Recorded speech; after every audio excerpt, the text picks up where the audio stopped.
नमस्कार। हर हर महादेव, घर घर महादेव। कैसे हैं दोस्तों आप लोग? मैं हूं आपकी astrologer Deepa Madane. Astro friend में आपका बहुत बहुत स्वागत है। दोस्तों आज हम चर्चा करेंगे कद्दू से किए जाने वाले उपायों की। जी हाँ दोस्तों, कद्दू यानी कि पम्पकिन यानी कि पेठा।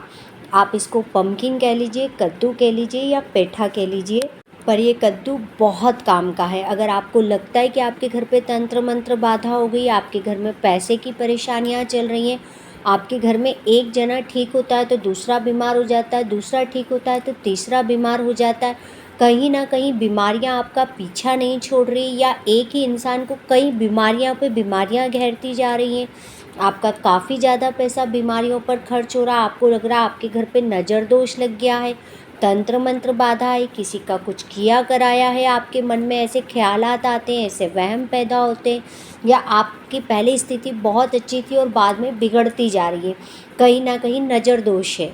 अगर आपको ये समस्या लगती है, पैसे की समस्या है, घर में बीमारियों की परेशानियां लंबे समय से चल रही है और बीमारियां ठीक नहीं हो रही, किसी भी प्रकार की आपको घर में नकारात्मकता लगती है, तो दोस्तों यही कद्दू आपको उस नकारात्मकता, नज़र दोष, तंत्र मंत्र बाधा के प्रयोगों से भी निकालेगा।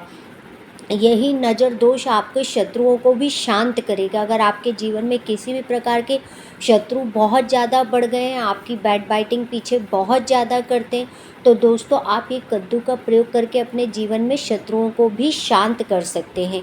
क्या है कद्दू का प्रयोग, कैसे इसका प्रयोग किया जाएगा और कैसे इन उपायों से आप अपने जीवन में चमत्कार को भी होते हुए देखेंगे, कैसे करना है इन उपायों को मैं बताऊंगी आपको।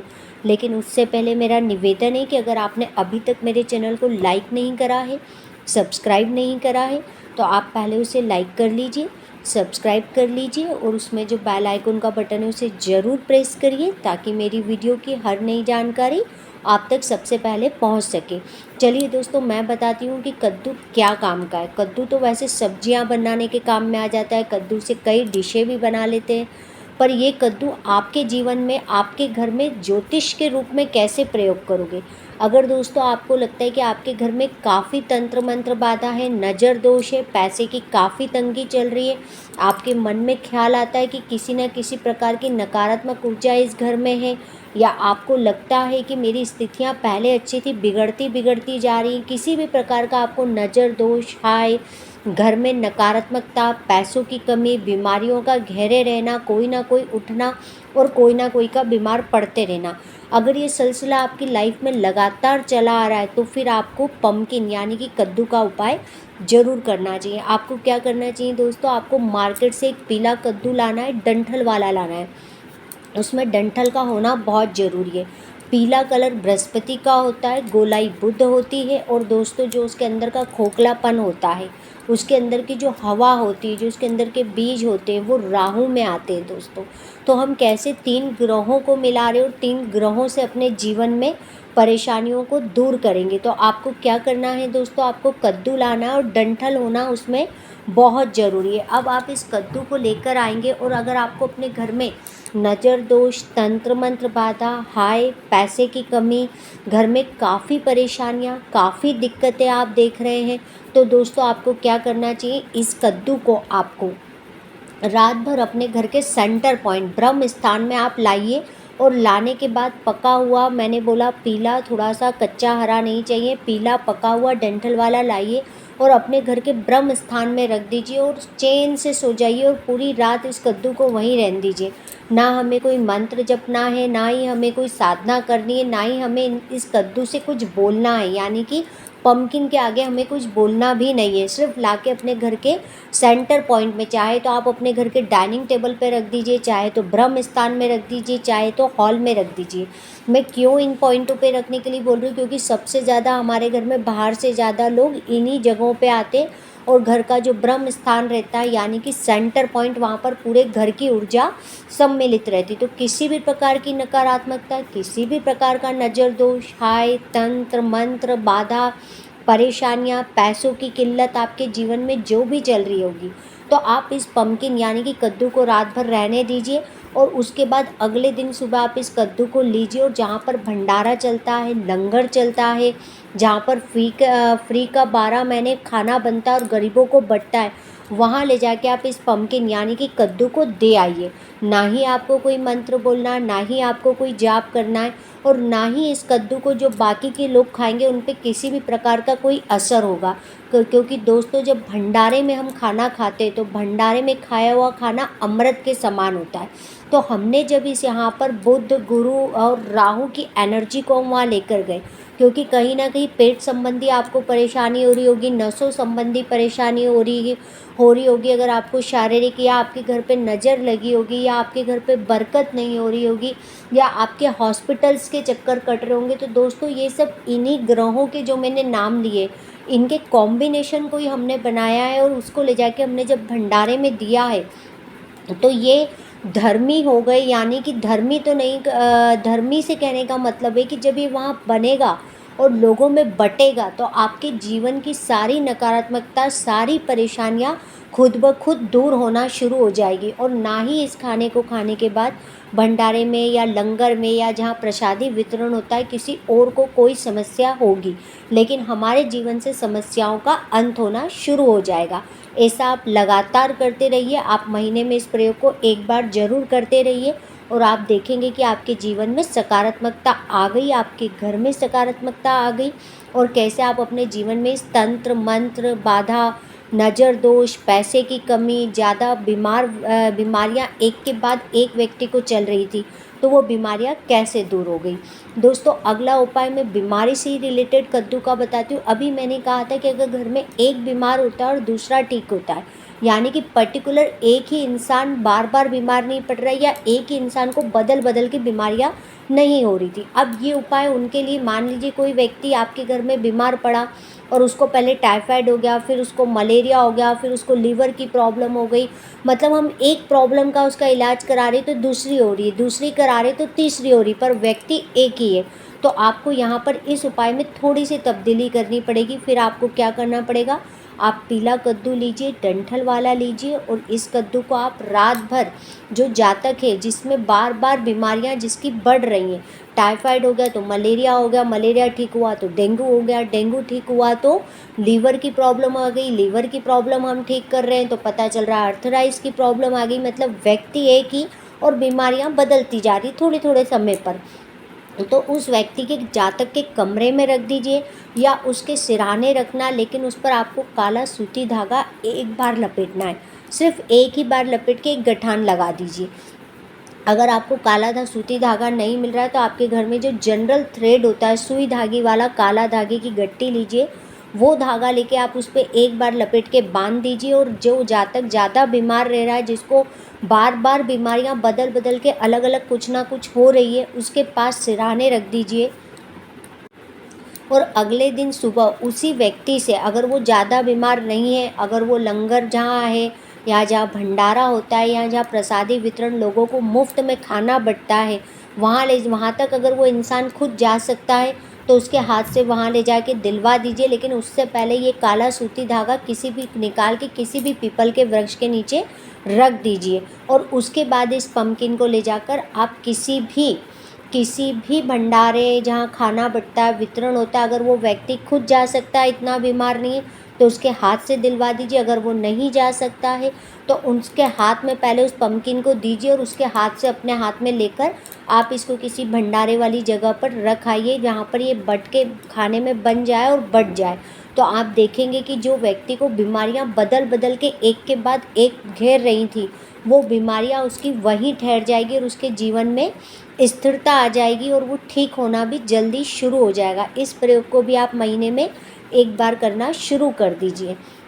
अगला उपाय बताती हूँ दोस्तों। बहुत से व्यूवर्स ने मुझसे काफ़ी सारे मैसेज छोड़े हैं और काफ़ी मैसेजेस किए हैं कि मैम हमारे जीवन में शत्रु बाधा बहुत है, हम शत्रुओं से बहुत ज़्यादा परेशान हैं। अगर हम ऑफिस में काम करते हैं तो हमारी टांग खींचने वाले बहुत लोग हैं, हमारे पीछे बैक बाइटिंग करने वाले बहुत लोग हैं। हम काफ़ी अच्छा प्रेजेंटेशन करते हैं, काफ़ी अच्छा परफॉर्मेंस करते हैं, उसके कारण हमारे शत्रु भी बहुत बढ़ गए हैं। तो दोस्तों, ये तो है कि अगर कोई इंसान सफल होता है या आपसे ज़्यादा काबिलियत उसमें होती है तो वो खुद ब खुद आपसे ईर्ष्या करने लगता है और ईर्ष्या के कारण वो आपसे बैर भाव पाल लेता है। और ये ईर्ष्या ही है जो जीवन में हमेशा एक दूसरे के के लिए हम करके शत्रु उत्पन्न कर लेते हैं। तो दोस्तों देखो, शत्रु के लिए तो मैं यही कहूँगी कि अगर कोई आपके पास एक बॉल मार रहा है आपकी तरफ फेंकिए, तो आप उसको कोशिश मत करिए आप भी उसकी तरफ ब्लैक बॉल मारने की। आप कोशिश करिए अपने आप को सुरक्षित रखने के लिए, बजाय उसका बुरा सोचने के लिए। क्योंकि मैं बार बार कहती हूँ अपने हर वीडियो में, जब भी आप लोगों ने कहा है कि किसी का ना बुरा करिए ना बुरा सोचिए, क्योंकि जब हम किसी का बुरा सोचते तो हमारा भी बुरा होना शुरू हो जाता है, और जब हम किसी के लिए अच्छा सोचते हैं तो हमारा भी अच्छा शुरू हो जाता है। तो हमें क्या करना है दोस्तों, सबसे पहली बात तो हमें यह नहीं सोचना है कि हमारे शत्रुओं के संग क्या हो। आप सिर्फ इतना करिए कि आप पीला कद्दू लाइए, बाज़ार से पम्पकिन लाइए, पीले कलर का लाइए, पूरा पका लाइए, उसमें डंठल होना चाहिए, और उस डंठल वाले कद्दू को आपको उस पर ब्लैक स्केच पेन से लिखना है, मेरे समस्त शत्रु शांत हो। आपका एक शत्रु हो, दो शत्रु हो, तीन शत्रु हो, आपको किसी का भी उस पर नाम नहीं लिखना है। मेरे समस्त शत्रु शांत हो, मेरे समस्त शत्रु परास्त हो। अगर आप ये दोनों ही वर्ड लिखते हैं तो दोनों ही वर्ड में क्या होगा दोस्तों, परास्त हो या शांत हो, आपके शत्रुओं का ध्यान आपसे हट जाएगा। कम से कम वो आपके पीछे पड़ना बंद कर देंगे, वो अपनी प्रगति, उन्नति, तरक्की, या फिर वो अपने जीवन में, या फिर वो किसी और के पीछे बैक बाइटिंग में पड़ जाएंगे, लेकिन कुल मिला के उनका ध्यान आपसे हट जाएगा। तो जब आपसे हट जाएगा तो आपकी प्रॉब्लम सॉल्व हो जाएगी। आपके पीछे जो शत्रु पड़े हुए थे वो खुद ब खुद शांत होकर आपका पीछा छोड़ देंगे। तो दोस्तों बहुत छोटा सा उपाय, लेकिन आपको करना क्या है, इस पम्पकिन पे आपको, इस पम्पकिन यानी कि कद्दू पे लाना है डंठल वाला कद्दू, पीला पका हुआ कद्दू, उस पर आपको लिखना है ब्लैक स्केच पेन से, मेरे समस्त शत्रु समाप्त हो। उसके बाद आप इस कद्दू को रात भर अपने घर में रखिए, अपने घर के हॉल में रख दीजिए। अगले दिन सुबह इस कद्दू को लीजिए और यहाँ पर आपको जाना पड़ेगा दोस्तों शिवालय में। इसमें बाउंडेशन हो जाती है कि आपको सिर्फ शिवालय में ही जाना है। जहाँ भी शिव जी का मंदिर है आप वहाँ जाइए, और मंदिर में इसको वहाँ ले जाकर आप कद्दू को रख दीजिए। जब ये कद्दू आप वहाँ रख कर आएंगे तो क्या होगा दोस्तों, आपको वहाँ पर 11 बार बोलना है मंत्र, ओम त्रिनेत्राय नमः, ओम त्रिनेत्राय नमः, ओम त्रिनेत्राय नमः, ओम त्रिनेत्राय नमः। यानी कि शिव जी के त्रिनेत्र के मंत्र को जपना है। हमने शिव जी के उस नाम को जपा है जिसमें उनके त्रिनेत्र होते हैं। और आप लोग तो सभी जानते हैं कि दोस्तों शिव जी का तीसरा नेत्र जब जब भी खुला है, तो चाहे वो शत्रु उनका हो या सृष्टि में कहीं भी किसी ने में कुछ गलत किया करता है, तो वो त्रिनेत्र की दृष्टि सीधे उसी पर पड़ती है। तो दोस्तों हमने क्या करा, जब हमने 11 बार वहाँ मंत्र बोला और ये पम्पकिन कद्दू को वहाँ चढ़ाया, तो हमने बुध, गुरु, राहु की एनर्जी को भी वहाँ शिव जी के पास छोड़ा है। अब क्या होगा दोस्तों, जो अचानक से लड़ाई झगड़े शत्रुता राहु के कारण बढ़ रही थी या चल रही थी, ये सारी ही परेशानी त्रिनेत्रधारी संभालेंगे। आपका जो भी शत्रु होगा अब वो शिव जी की त्रिनेत्र यानी कि शिव जी की रडार पर होगा। कह लीजिए कि शिव जी के पास जो बंदूक है उनकी त्रिनेत्र नेत्र के आँखों में है, तो अब वो शिव जी की त्रिनेत्र पे की दृष्टि पर होगा। तो वो आपका, और आप तो जानते कि शिव जी भोले भंडारी हैं, वो आपकी परेशानी तो सॉल्व कर ही देंगे, पर सामने वाले पे भी ऐसी दृष्टि डालेंगे कि वो आप पे से ध्यान हटा के वो अपने उन्नति पे लग जाए, या वो कुछ और किसी पे अपना ध्यान बटा ले पर उसका ध्यान आप पे से हट जाए। तो दोस्तों कितना मामूली सा और छोटा सा उपाय, जिस कद्दू की आप सब्जी बनाकर खाते हैं, जिस कद्दू को हम शादियों में खाते हैं, श्राद्धों में खाते हैं दोस्तों, जिसको हम आए दिन कद्दू की सब्जी बना के खा लेते हैं, वही छोटा सा कद्दू आपके जीवन में कितने सारा चमत्कार कर रहा है। आप खुद देखिए कि कितने सारे चमत्कार कर रहा है। आपकी शत्रु बाधा दूर कर रहा है, आपकी पैसे की दिक्कत को दूर कर रहा है, आपकी बीमारियों को दूर कर रहा है। तो एक छोटा सा कद्दू का उपाय आपके जीवन से कितनी सारी परेशानियों को दूर कर रहा है। तो दोस्तों अगर आप अपने जीवन में किसी भी प्रकार की ऐसी समस्याओं को देख रहे हैं तो कर लीजिए इस कद्दू के उपाय को, और देखिए अपने जीवन में चमत्कार होते हुए। मैंने जो उपाय बताया उसको महीने में एक बार करते रहिए। जब आपको इसमें फ़र्क पड़ जाए, आपके शत्रु शांत हो जाए, आपकी बीमारियां ठीक हो जाए, आपके घर में सब कुछ ठीक होने लग जाए, तो आप इस उपाय को बंद कर सकते हैं। तो कितना छोटा सा उपाय है, कर लीजिए और अपने जीवन में चमत्कार को होते खुद देखिए। तो उम्मीद करती हूँ कि दोस्तों आपको मेरी जानकारी अच्छी लगी होगी। अगर मेरी जानकारी अच्छी लगी है तो अपने दोस्तों और रिलेटिव के संग ज़रूर शेयर करिए, ताकि दोस्तों वो भी अपने जीवन में इन परेशानियों से निकल पाएँ। तो कर लीजिए। बहुत चमत्कारिक उपाय है, बहुत असरदार उपाय है। उपाय बहुत छोटा है, मैंने समझाया डिटेल में है, लेकिन बहुत असरदार है। तो आप इस उपाय को ज़रूर कर लीजिए। अगर आप इस उपाय को करेंगे तो आप फ़र्क भी अपने जीवन में ज़रूर देखेंगे। तो उम्मीद करती हूँ दोस्तों आपको जानकारी अच्छी लगी होगी। धन्यवाद दोस्तों।